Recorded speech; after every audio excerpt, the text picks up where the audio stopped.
There's what? There's blood all over the car. Police stopped Julissa. Her car shattered. I have a broken windshield and I'm missing a tire because some kids were shooting at my car. I had some. What looks like blood in there? And It's not blood, it's deer meat. I had a big bag of, there's a farm around here that does deer meat and hamburgers. So. Shotgun shells all over the side. yeah. Holy we got a body. All right, let's cover it.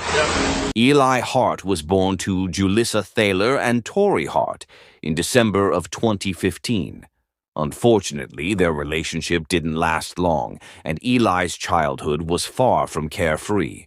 He was diagnosed with Townes-Brocks syndrome, a rare genetic disorder that affects less than 5,000 people in the United States. This syndrome is characterized by distinct physical features such as misshapen thumbs and uniquely shaped ears. Along with these physical traits, Townes-Brocks syndrome can also lead to various health challenges, including hearing loss, intellectual disabilities, heart defects, and kidney issues. In Eli's case, he experienced hearing problems and required hearing aids for the rest of his life. Additionally, he had kidney disease that needed constant medical attention. Despite his medical conditions, Eli also faced instability in his home life. Initially, his father, Tori, was absent and had lost contact with Eli after his birth. However, in 2019, fate brought them back together when both Tori and Julissa attended a family wedding. They exchanged phone numbers, and from that point on, Tori re-established a relationship with his son. Both father and son found happiness in the moments they spent together, and their bond began to grow. Tori eagerly anticipated each visit with Eli and expressed how much he missed him when he was with his mother. Unfortunately, Julissa seemed determined to create a divide between Eli and Tori as their relationship strengthened.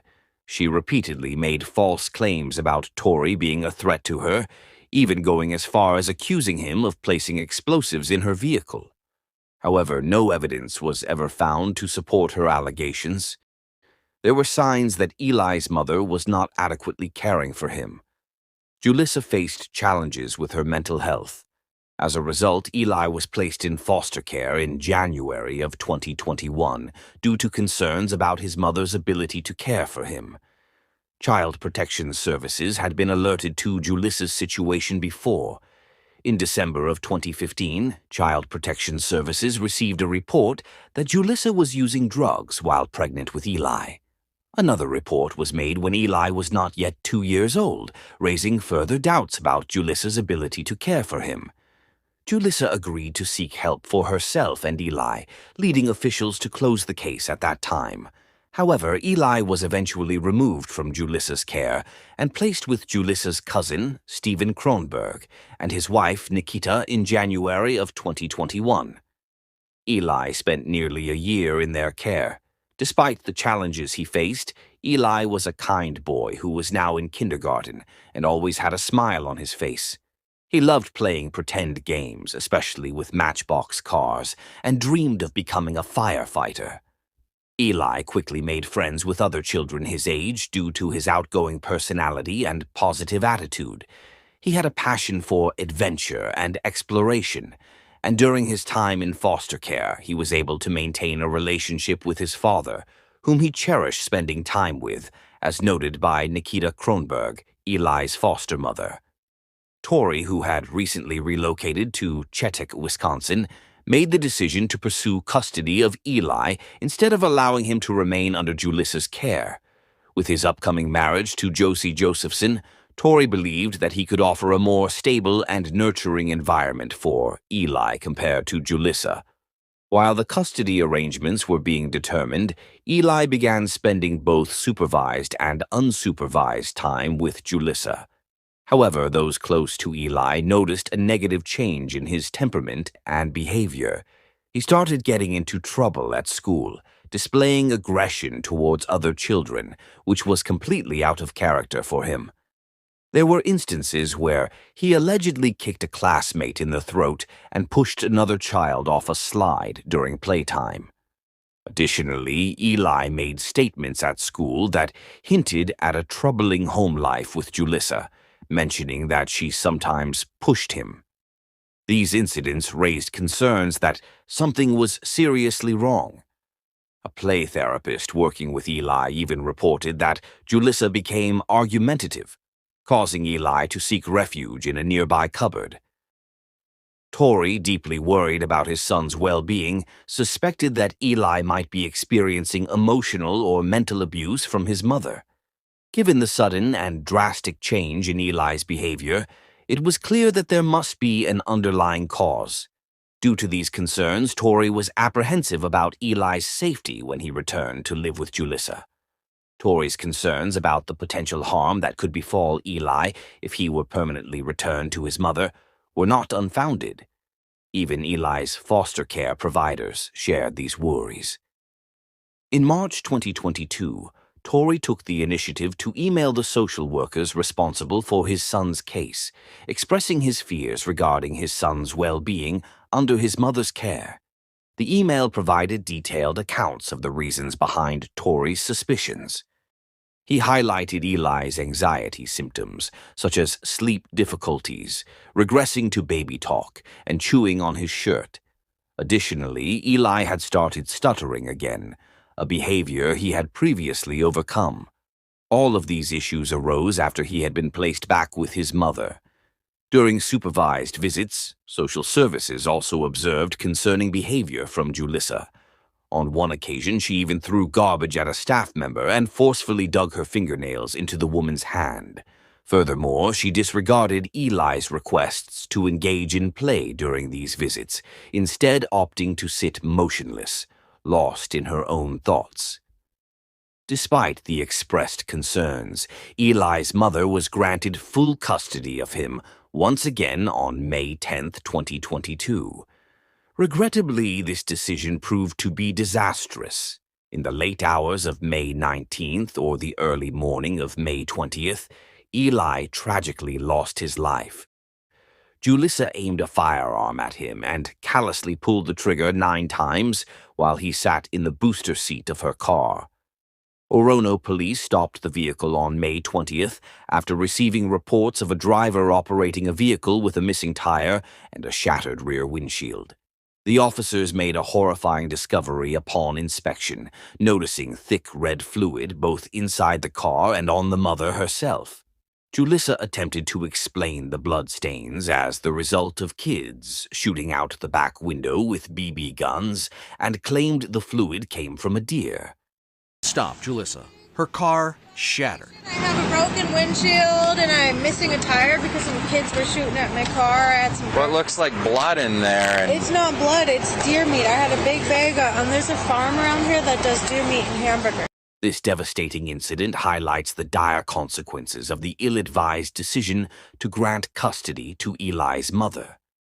The police officers allowed her to return to a nearby apartment while they stayed with her car.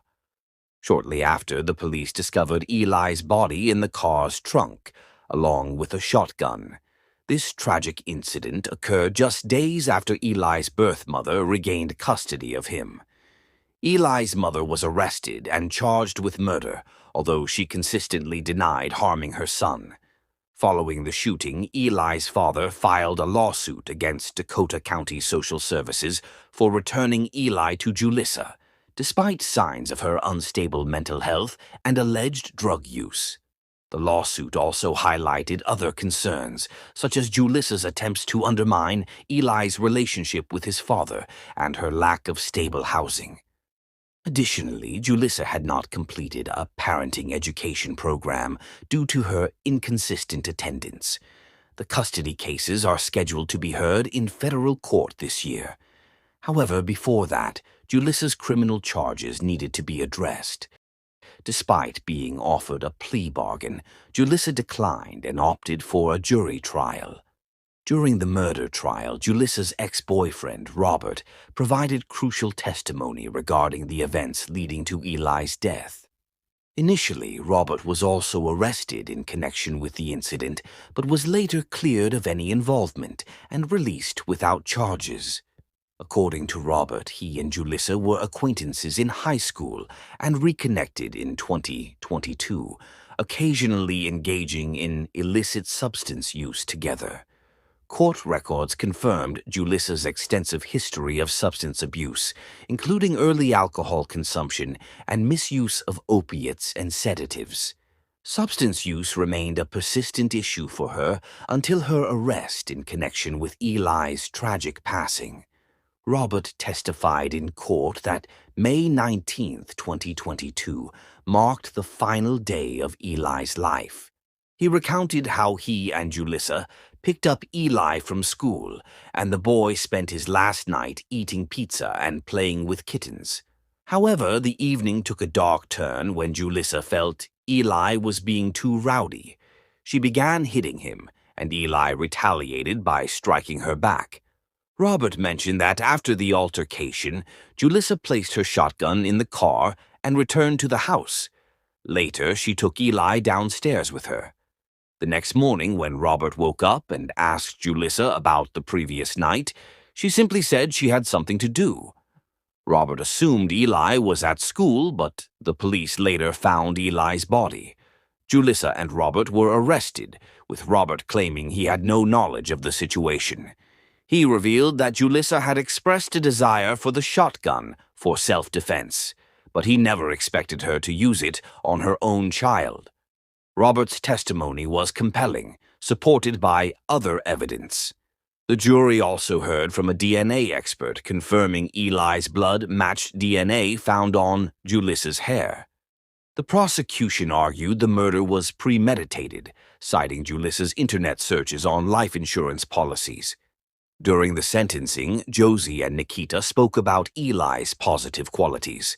Julissa's attorney claimed she didn't shoot Eli, but the jury found her guilty of his murder.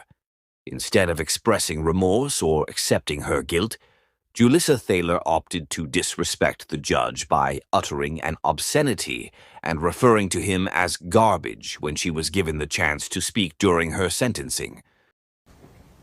Ms. Scholar, you have a right to speak this morning if you'd like. You don't have any obligation to speak, but if you'd like to choose to speak, now is the time to do it. Yes, I would like to say something. Go ahead. I'm innocent. Fuck you all. You're garbage. That's all, Your Honor. Ms. Scholar, I don't know that that's appropriate here. Sorry, I told you what somebody else can. Consequently, she was sentenced to life in prison without the possibility of parole in February 2023. Considering this situation, do you believe the punishment is appropriate for the crime committed? Furthermore, what measures do you think could be implemented to prevent similar incidents from occurring in the future?